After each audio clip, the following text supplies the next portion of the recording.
Matthieu chapitre 15, verset 8, nous lisons « Ce peuple m'honore en parole, mais leur cœur est loin de moi. C'est en vain que ces gens me rendent un culte.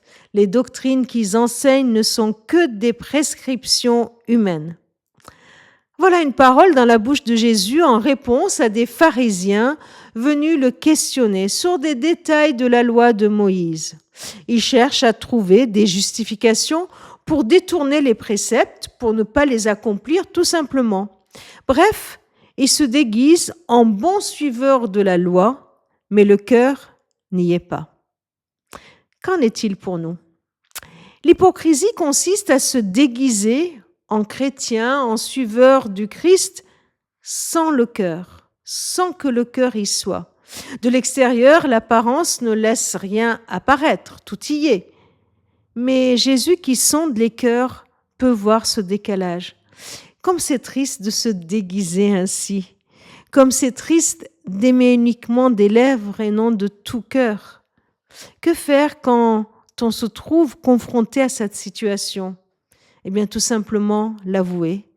C'est l'attitude volontaire de se faire bien voir des uns des autres et peut-être même de Dieu qui est en faute.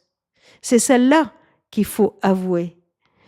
Avouer aussi que parfois on aimerait bien aimer Dieu de notre cœur, l'honorer comme il le mérite, mais on n'y arrive pas toujours. L'avouer. Avouer devant Dieu nos limites. Au lieu de tomber dans l'hypocrisie et de faire semblant alors qu'on n'y arrive pas, même pour nous rassurer.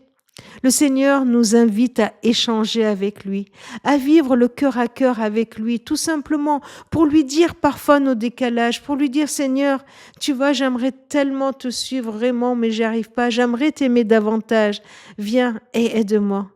Alors le Seigneur le fait, il répond à cette prière.